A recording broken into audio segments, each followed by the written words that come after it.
Welcome back sa aking YouTube channel. Para sa mga first time lang po na manood, please click mo na yan, Jeremy's TV, Manila. Anyway guys, wala nang pong bayad to, libre lang. Tulong mo na lang din sa kapwa mo. Alright? Thank you very much po. Sa topic natin yung for today's video, sa politics tayo guys.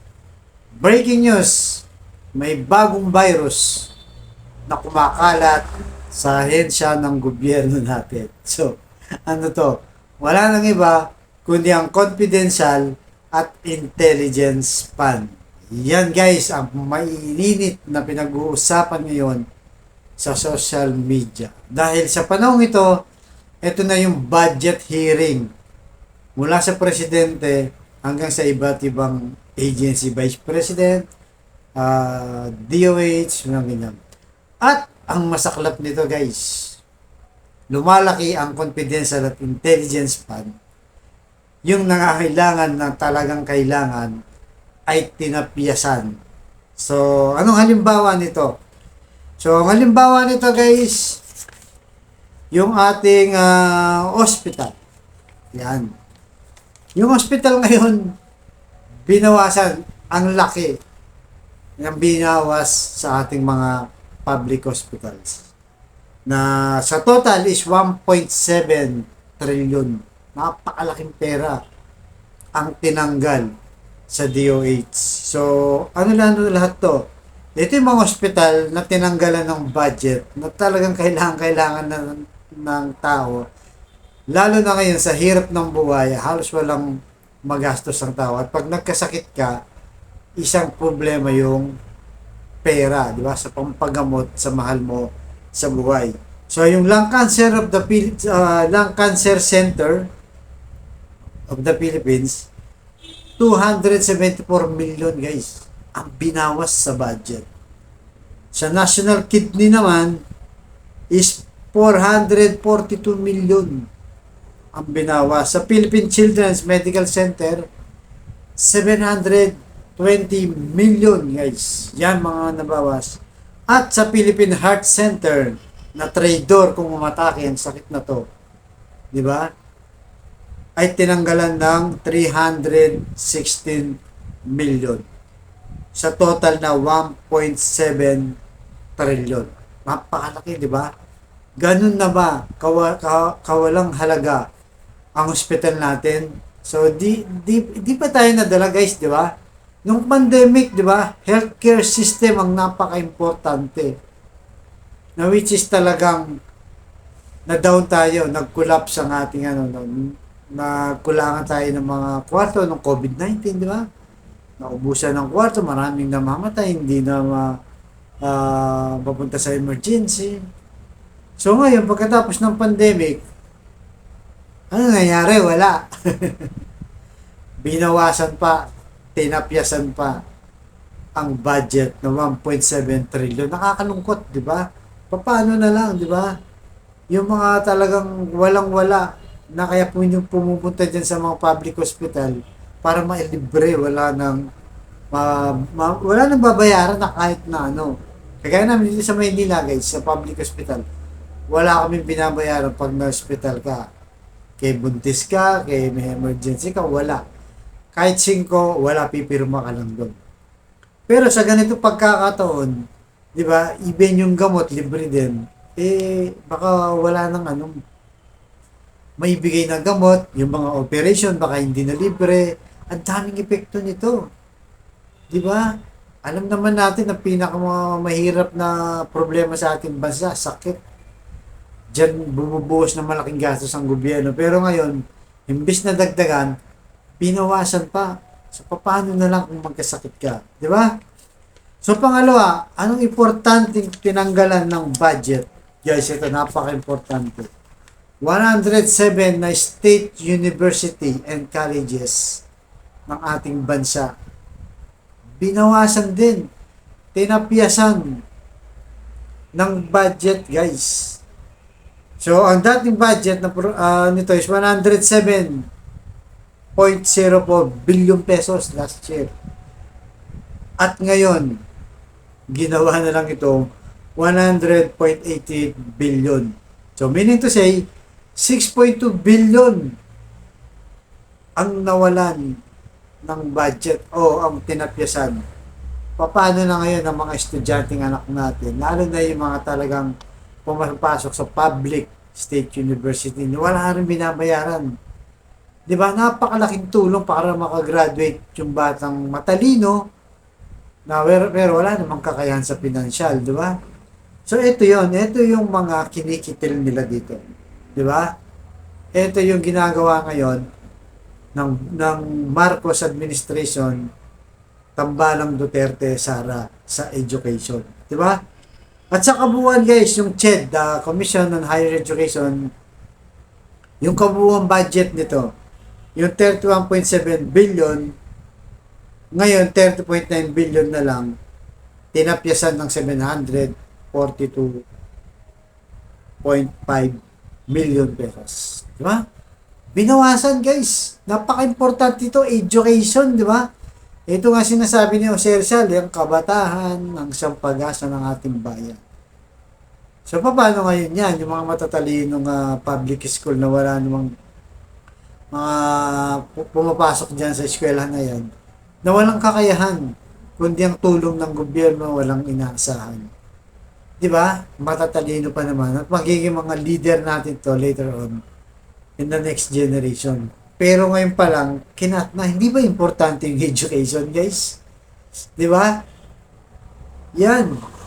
Yan ang nangyayari ngayon. Pero sa kabila niyan, guys, sa kabila niyan, kumakalat ang virus ng confidential at intelligence fund. Lahat na humihingi na, lahat halos ng agency.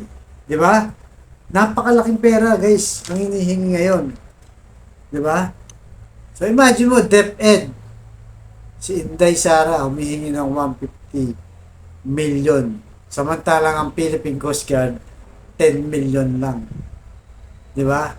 At mas malaki ang intelligence fund ng DepEd kesa sa Department of National Defense. So nakita niyo, di ba? Hindi lang yan, guys. Marami pang iba. Parami ng parami ang humihingi ng confidential at intelligence fund. Bakit kaya? Pag tinanong mo naman yung serbisyo sa ating publikong serbisyo, di ba? Kagaya ng hospital, eskwelahan, at kung ano-ano pa man, bakit kulang tayo sa facilities? Ano sinasabi nila? Kulang sa budget. Pero bakit ngayon? Nagkakandara pa sila. Hindi ba kamakailan lang?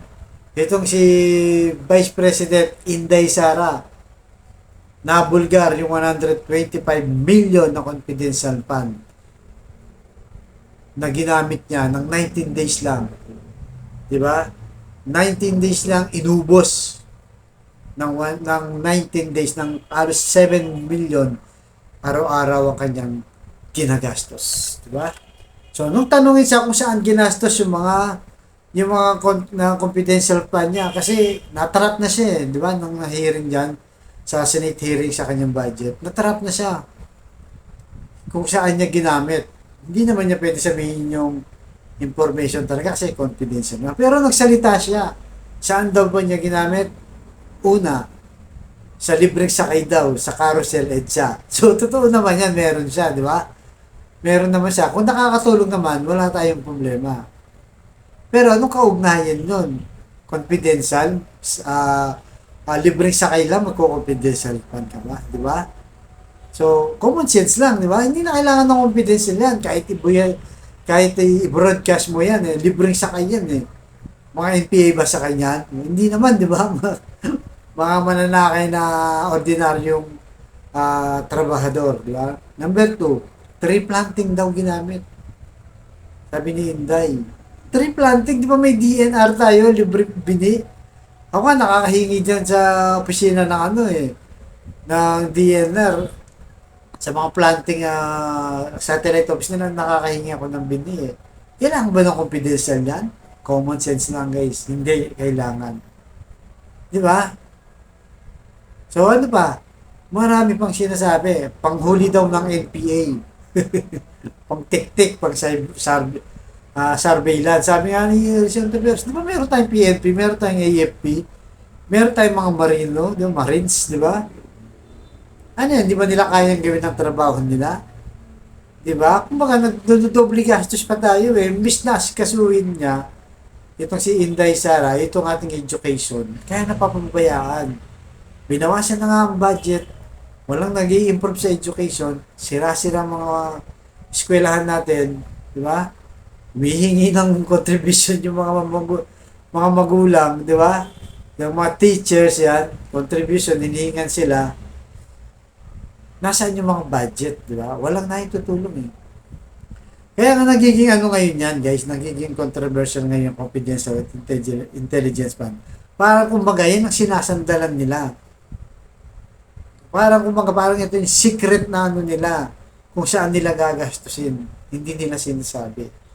Hindi nila naging transparent. Kaya kung makita nyo sa Kongreso, guys, bawal busisiin ang budget ng Vice President at ng Presidente. Walang tanong-tanong, bawal yan. Bahala kayo, basta pera namin to. Pero pera ng kaban ng bayan. Kaya nga dyan sa, naku-question din yun eh, si Inday Sara, kasi bawal ang ginawa niya, labag yan sa Constitution, at sabit din yan si BBM. I-discuss natin ng sarili yan. So, yun na nga guys, habang tumatagal, habang nga tayo mga Pilipino, ordinary mga Pilipinong tao, nagkakandahirap sa taas ng presyo ng bilihin. At ito pa, ang lalaki ng confidential fund, ang lalaki ng intelligence fund. Ang sabi ng Pangulong Bongbong Marcos, kaya mataas ang presyo ng bigas o ng bilihin dahil may hoarder at smuggler na nakakalat sa ating bansa na silang talagang naglilimit sa ating pagkain.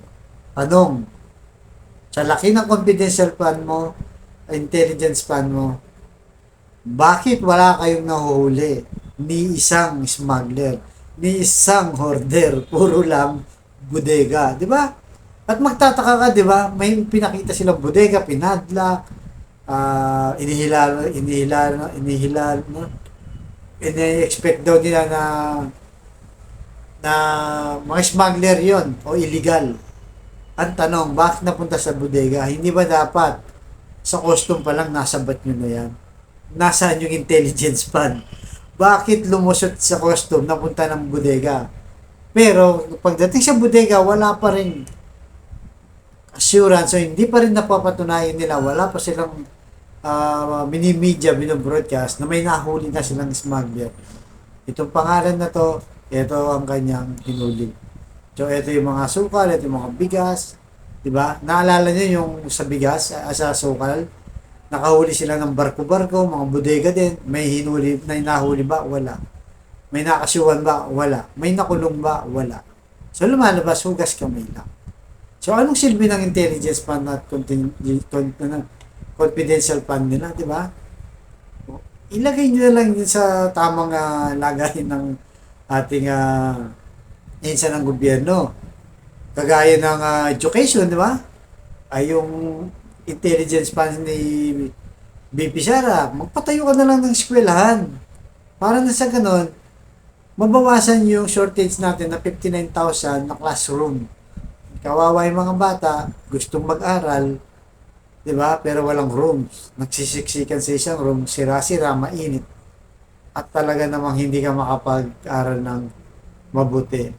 Diba? Yan ang mga problema natin ngayon, guys. Kaya, maging aware po tayo na yung virus na to kumakalat sa ahensya ng gobyerno. Kailangan maging tayo, i-call out natin ng gobyerno para matigil na. Kasi kabad ng bayan yan eh. Dapat nilang ingatan at magtipid sila. Baliktad ang taong pinagtitipid nila, pinagsasakripisyo nila. Diba? Yung pag-implement ng price ceiling yan, diba? Yung bigas na 41 pesos, akala ko ba 20 pesos lang yan. Yung 41 na kilo ng bigas, anong nangyari, di ba? Sabi ng DTI Secretary, magsakripisyo muna ang mga retailer o yung mga negosyante.